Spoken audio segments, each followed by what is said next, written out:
So most people who want to grow a business by writing with AI are making some fundamental errors that are costing them leads in sales. And the reason is they overlook 3 critical things I'm going to talk to you about today that's stopping them from getting known, liked and trusted, all that really good stuff. So I want to show you the exact AI writing automation flow that I use that makes sure you write in your own voice with your own point of view, and it just sounds like you, and it doesn't sound like that horrible AI slop. So what I want to do is I want to dive in, show you the automation flow, and show you how you can write like you and get those sales and leads coming into your business. We need to zoom out a little bit, and when we zoom out, I want to talk about a little metaphor, big word, which is, don't even know if I like that. If we want to grow our business using AI writing to produce all those lovely, social media posts and things like that, a really handy metaphor is thinking of your writing, your voice, your point of view, a little bit like this glass of water. Like, this is pure, right? Imagine this is like purely your voice. This is pure water. It's totally undiluted. There's no other extra stuff in there. Now, the problem is that when you write with AI, you use it too much and it does too much of the writing on your behalf. Like, you don't give it any or much direction. You don't give it really good prompts. You don't give it your own voice or use any advanced techniques. It will just fill it with, imagine this is like AI slop and AI writing, which just sounds generic and horrible. What happens is you might start off with a little bit and it's looking less like your voice. And if you hand it all over to AI, so it does all the writing for you, this is not clear at all. And then suddenly you've gone from like this, which is your lovely, clear, pure voice with maybe some lovely points of view, to something that just sounds generic and AI-like. And you definitely don't want to do that, because that's really going to harm your growth. I think the reality is, and you really shouldn't believe anybody who tells you otherwise, is that when you're writing with AI, every time you write with AI, even the most advanced techniques I'm going to show you, there's still going to be a little bit of this in there. So yeah, it's clear, but AI is going to creep in, but it's not going to take long to take out. And I'm going to show you exactly how you do that, so you can completely transform like writing a piece of content from like, I don't know, half an hour to an hour down to just a couple of minutes. I want to show you a little framework, some techniques, some really advanced techniques that you can copy, you can use to get your voice looking more like this and far less like this. So let's dive in. We're just going to jump into the computer. So this is the EEP framework. The first place to start is to be aware of what AI slop is before you start actually editing. So we're going to talk about the editing thing first of all, and everything else falls into place. The second thing that you really need to know about are exemplars. Exemplars are a crazy AI. It's an advanced AI prompting technique, which I'm going to show you simply today. It's really where the AI has this really cool conversation with itself to work out what your voice is and how you write. It's really nice, and you don't need to tell it what to do. And the third one is your point of view. So this is all about how you bake in your personal stories and your point of view, where you put them in your prompts, how you articulate them. And when you combine all these things together, what you're going to get is that lovely pure water, rather than that sort of horrible purpley diluted AI slop that everyone else is kind of pumping out online. So let's jump into the very first one, which is editing. So editing, we want to end with editing with a very light, quick piece of editing to remove any AI-isms that might have got in there.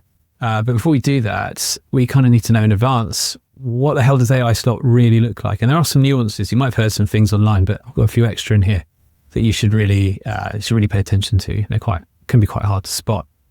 So let's have a look here. I want to tell you a little story of when I spotted this AI slop post from a company called Hayes, and they're a big employment company on LinkedIn, and they got 8.8 million followers. And I was so incensed that they can afford a copywriter, and they put out something that was so full of AI, so devoid of any human voice or any personal stories, which we really need in our content, whether it's social or newsletters or whatever it is.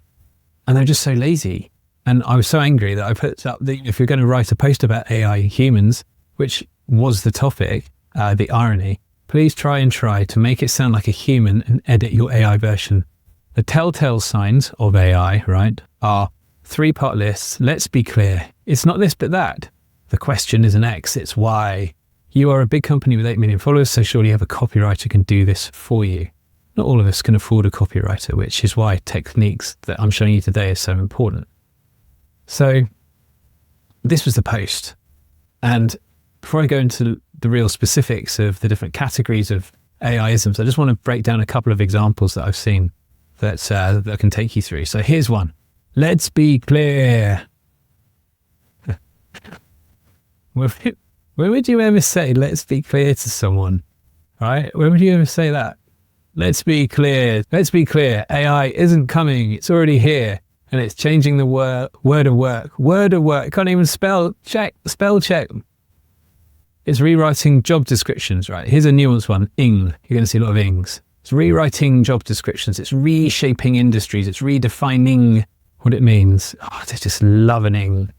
And 3-part lists. Here's a 3. 1, 2, and 3. Crikey. Here's another 3-part list. Let's jump down to the end. 1, 2, 3.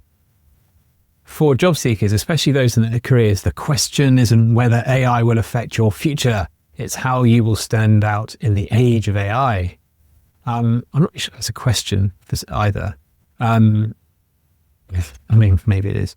But the question isn't whether AI will affect your future. It's how you will stand out. It's not, the question isn't this. It's that. AI loves that construction. It's not this. It's that. It's not X. It's Y. And it's so over the top. It's so overly confident. I mean, when you speak to someone who really is an expert, they have nuances. They might include the word maybe in their voice, or they're more nuanced about this might not always be the case. Like, it's just so unnecessarily confident. Be clear. The good news is that AI can do a lot. It can't do you. Fine, although euphemism there. Here's how to stand out in the age of AI, right? Here. AI here, ... with a colon at the end. They love it. Prioritize your human skills. Okay, improving communication, adaptability, critical thinking, collaboration skills are crucial in the era of AI. Doesn't really say anything, sort of Latinate, horrible, conceptual words which aren't concrete and definite and simple. They just don't sound like, who would speak like this in a pub? Right, I know they're a business. There are massive businesses who write like humans. Improve your AI fluency, right? Fine, right, I'm going to move on. Find your niche, pick a career or specialism where human input is essential. So over the top is essential. So, want to learn more? Another question mark. They love these question marks in the middle of a break up a sentence. Want to learn more? Want to know why? Check out the link in the comments. So this is riddled with AI slop. Pablo. I'm sorry to pick on Pablo. He just happened to be on my LinkedIn feed, but like, seriously, mate, he needs to up his game. If you're going to use AI for writing, you gotta think about your personal brand here, because look, Apple just killed the iPhone as we know it. Killed. AI loves a kill. Jeez. iOS's 26 liquid glass isn't just a design update, it's a complete UI philosophy shift. It's not this, it's that. It's not X, it's Y. Real talk. I've been skeptical of Apple's incremental changes recently, but this, do you remember that? Breaks up a sentence. Question mark in the middle of a sentence. 3-part list. The kicker. Question mark to break up the sentence. It loves the kicker as one of the key phrases. I'll drop into the comments a whole list of AI words to really look out for as well. Here's what kills me. Here's that word again. Here's with the colon. You see it again. And here's the 3-part list. No, they didn't do it. So fair play to him. And then been beta testing for weeks. My product apps feels completely reimagined, way over the top, no nuance. Like, if you met someone like this in a bar, you'd think, who is this overconfident up himself? What's it? So, and finally, hot take. Real talk, hot take. Sorry, Pablo. I'm sure you're a nice guy. So let's break this down. Let's look at some categories. This is an M dash, and the M dash used to be really, really popular years ago, centuries ago. You had Virginia Woolf, who is known for M dashes. But anytime you see an M dash nowadays in online writing, you think, oh my God, this person's used AI. I would just use another form of punctuation. So you just don't flag in your reader's mind that even if you have used it, typing it out as a human, you don't want people to think you might have been using AI. You know, it's gonna come back on you. Yeah. And we're going to get on now to something really cool called the 3-part list, which you saw about, that loves threes. 3 words in order, 3 phrases in order, 3-part lists. look out for the threes. They are literally everywhere. Ings, sing, synthesizing, happening. I don't know, happening's all right. It's just awful. Here's the thing, that over sense of confidence, right? Here's the thing with that colon right at the end. The kicker, the question mark to break up the sentence. So hopefully those examples I showed you have shown all the AI-isms that you really, really need to look out. It's not this, it's that.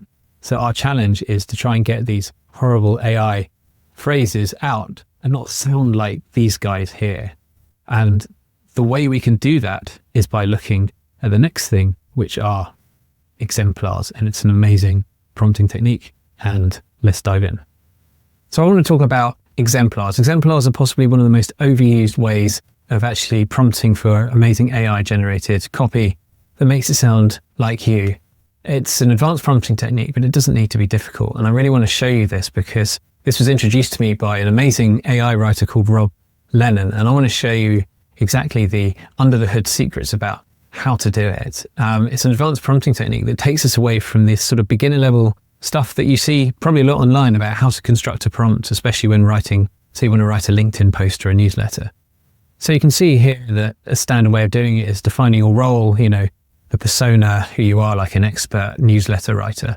And your task is to write a newsletter, and here are the steps I want you to go through, the points I want you to include, the messages, a bit about the context, perhaps about, why you're writing this thing in the first place, about who you are, some background information, and then some examples. I've gone through a lot of the AI writing tools that are out there and compared them to my own prompts as well to see the difference. And I can promise you that a lot of the writing tools out there that you pay for do not use this exemplar technique, but tend to just stick examples on the end. So I want to show you something that's really going to get you a better voice, because when you have a better voice, it's going to sound more like you, and people are going to be more attracted to you and your business, and you're going to grow more, which is really cool, right? So this exemplars are kind of set up like this, where you have that prompt, right? You have that big sort of prompt you can see up here in that down to the purple, but with the green bit is where it gets different.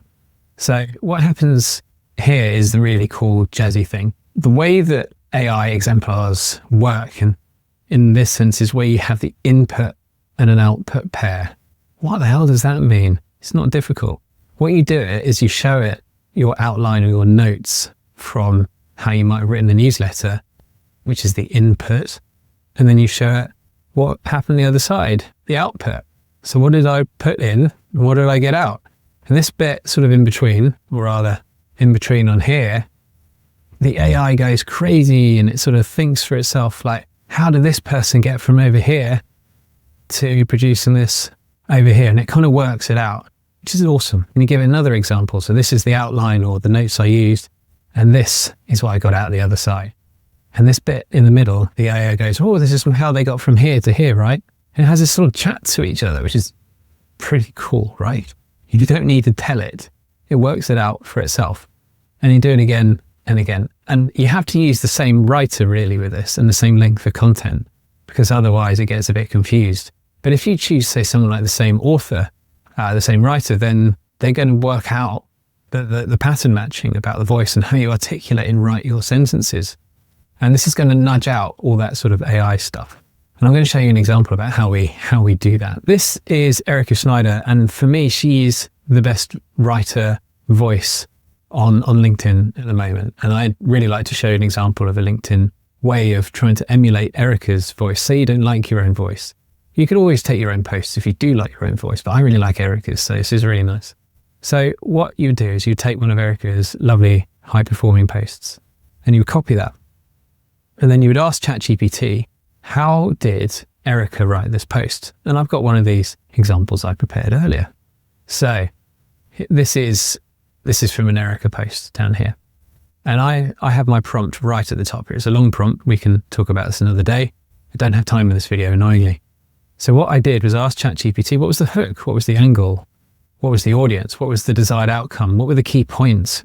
What was the takeaway in Erica's post? And I'd paste it and it would give me this really nice outline. And then I'd actually paste in the post that Erica ended up with. So this is the input, right? This was the input. This was the outline. to create that post. And hey, here's the output. This is what actually happened on the other side. And I went through and I did that with other posts. I said, here's another post from Erica, because, Glover Voice is an amazing writer. And I said, this was the post that she had. How does she construct it? What was the hook? What was the angle? What was the audience, the desired outcome, blah, blah, blah. And this is what came out the other side. And the same again. And I did this, LinkedIn, this works about 5 times. You need about 5 examples for this to really work. And on the last example, guess what? I didn't put an Erica outline in there. I put the outline of what I wanted to say. And then the AI, having worked out how Erica likes to speak, wrote the answer as if Erica were writing it herself, because it had picked up in these previous messages above here how Erica likes to write. And then it gave me this response here. And it sounds, there are some AI bits in here. We haven't got other techniques to nudge out the AI. But this reads a lot more like Erica. I respect the crap out of people who are willing to openly admit in public they've changed their mind, blah, blah, blah. So it's definitely, there's a lot more voice in here, and it's so much easier to edit out AI-isms than it is to edit out AI voice. And that's such a nuance that people don't understand. Voice is very hard to edit out, and you might as well write it yourself, but editing out AI-isms, once you have the voice in there, is much quicker. And that's kind of the secret that people are missing out on. So I want to show you quickly how you could do it. So I want you to take your favorite sort of LinkedIn writer, whoever it might be. Let's say it's Erica. I want you to cut and paste it. I want you to go to ChatGPT and ask how it's constructed. What's the hooks, the angles, all the things I've gone through before. You put your typical prompt in here. So your task is to write a 300-word LinkedIn post, and then you could carry on like that, and then pretend that there's this long prompt, and you'd have your task and who the persona is and the steps that you need to take and the things you need to include and the background to it. And then what you need to do from this point on is you then put in that outline. How was this post constructed according to ChatGPT? You take Erica's example or someone else's post, your own post, right? You put it in here and you put the output in here. And so in here goes the outline from here, outline from ChatGPT, the hook, the angles, the takeaways, the whatever it might be. So paste that in here, right? And then you paste that in here. And then what you do is you take the resulting post. So this is the input. And then you put the resulting post, the post that you copied. You copied to get that outline from above here. And you do that, say for LinkedIn, 5 times, for newsletters 3 times. And you keep adding these message pairs in. And what happens is the AI is having this chat. But when you get to your last pair down here, you're like, okay, you go down to the last one and you go, okay, you create your own outline. And this is where you put my outline in here about the thing I want to talk about. And what it will do is it will actually spit out the post that a response that you would likely write in that voice. It will write your outline in the voice of the person that you've already been imitating or putting in that user assistant pair up here. So if you're thinking, is this complicated? Is this not complicated? Well, it's actually far, far more simple, because what we've got here, we've got the input, we've got the output. You put an outline here from ChatGPT, and the output, you put an Erica's example or whoever's you like. And then over here, you put the input and the output. And then finally, you put in here where it says input, you put in the outline that your outline, and then it will give you a whole new output, your output, right? Which is really cool. Right? It's really cool. And it will have so much voice in it.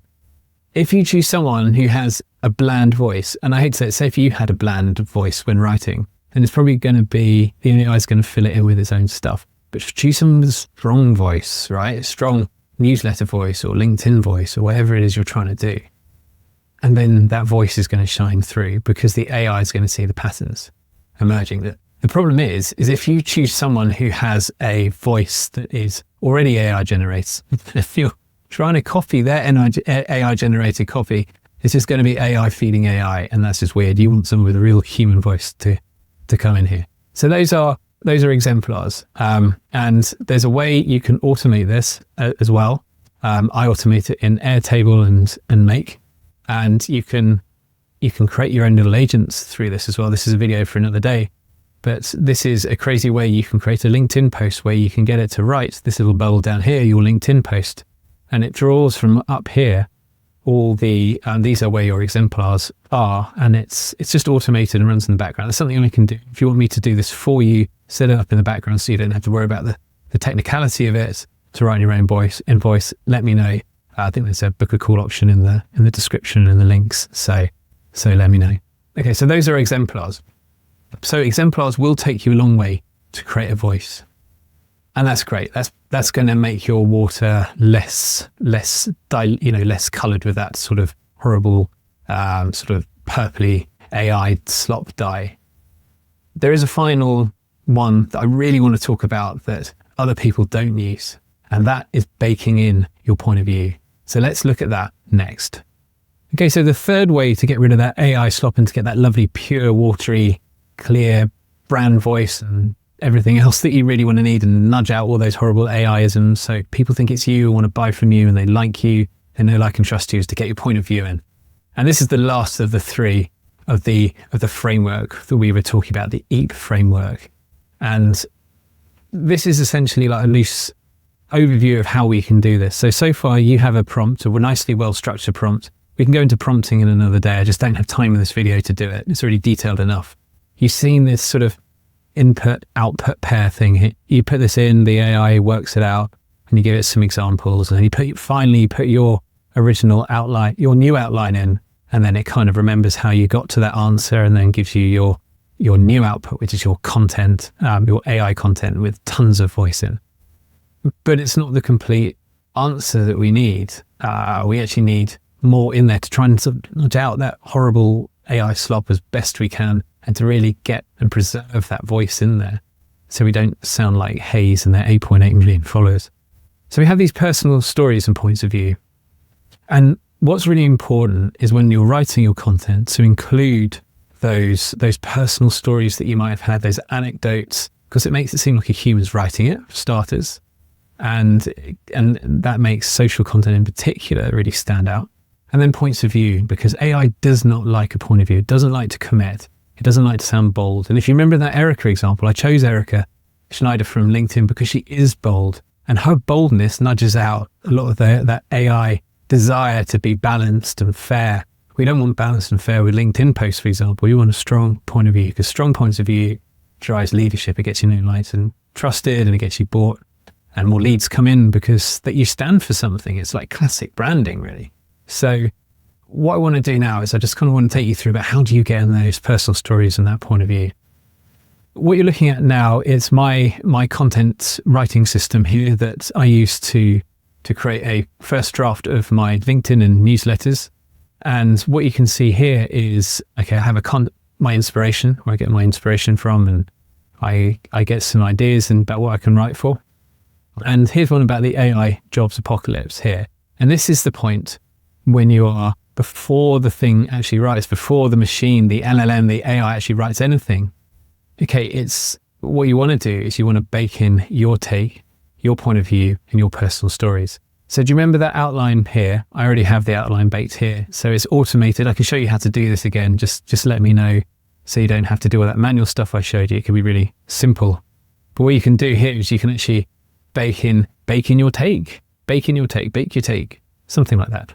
And when you bake in your point of view and your take on something, what it does is that you can use your own words and your own language and your own personal stories here. And then the more you do that, the more the AI is going to pick up on your language and add in your language and your point of view. And so it sounds even more like you. So you're baking in your point of view, your personal stories, and as well as those exemplars as well. So history is showing quickly that AI needs the human in the loop and to be the hero in the loop.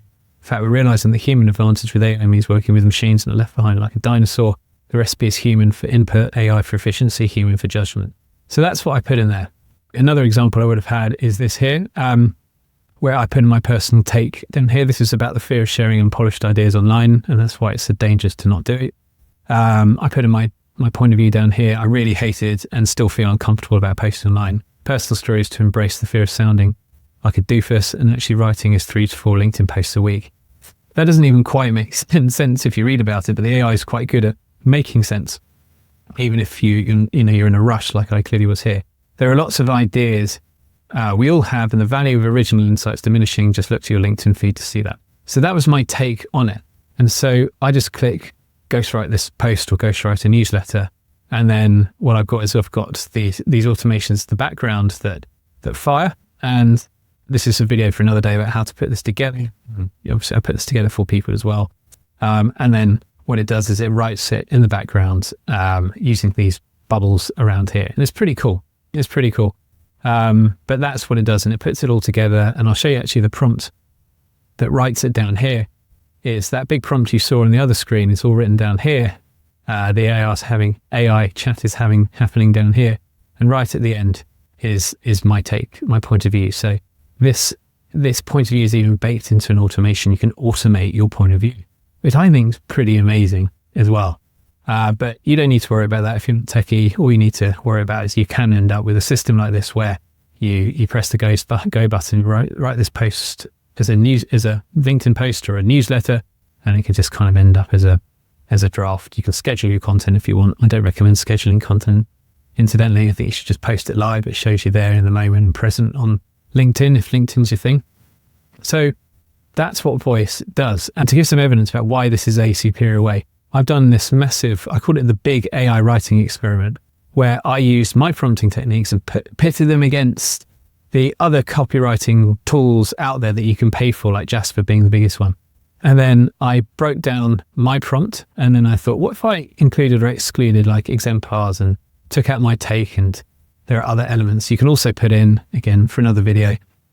But what I've shown you today are the core components you really need. And what I did was I put in all these extra things that people don't tell you to put in the exemplars, your take. And there are some other voice things we can put in for a longer video. And then I started to score them. And the outputs are pretty awful when you look at what other people recommend online about how to write with AI. So just using examples like, if, your founder is a fascinating person, your brand content is boring as hell. I see this constantly with B2B companies. Not very good. This is the stuff that Hayes would have written at the beginning. And the more voice and the more point of view you add in, I found the scores were getting better, and the editing that was needed was very light towards the end. And I was getting quite harsh. So I looked at what I thought was the best one. And there is tons of voice in here. And you're going to go, he's highlighted in red stuff that he doesn't like. And I agree. But this stuff is so quick to edit out because you've got the voice in there. I can see in here the stuff that the AI just packs into it. But because the AI patterns are so ingrained for things like 3-part lists that we talked about at the beginning, you now know you're editing. And when you read a post like this, you can go, do you know what? I'm just going to take this down to one thing here. I'm just going to keep this. I like this 3-part list. This actually really works. So I'm going to keep it in here. And then I can see the AI's isms quickly, and I can just quickly change them, right? There aren't that many. And when I looked at other tools like Jasper, for example, it had them baked in as well. And it didn't read well, rather. There was just no voice coming through. And I'd even uploaded voice into this. Here's the thing. Most businesses hide the very voices that make them different. We're sitting from gold mines perspective. Now look, you're paying for a tool like Jasper and you hear gold mines. Gold is like one of those massive AI flag words as well that you need to get out there. So not very good, not much voice. It's so much easier to edit out AI isms because you know what they are than it is to write something in a new voice that AI gives you. And this is something people just don't get.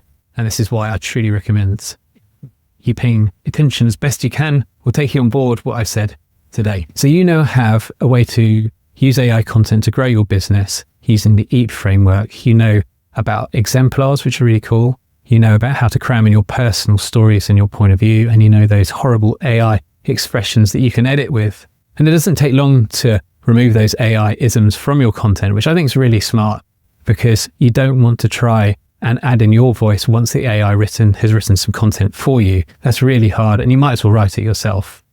But there are ways to automate it. There are more sophisticated prompting techniques, which I kind of gave you an indication for today, and I'd love to show you in future videos how to do that in more depth. But if you'd like for me to create what you've seen today for your business or train your team or anything like that, please just book in a call with me. I'll be happy to have a nice friendly chat with you. So thanks for watching, and I will see you in the next video.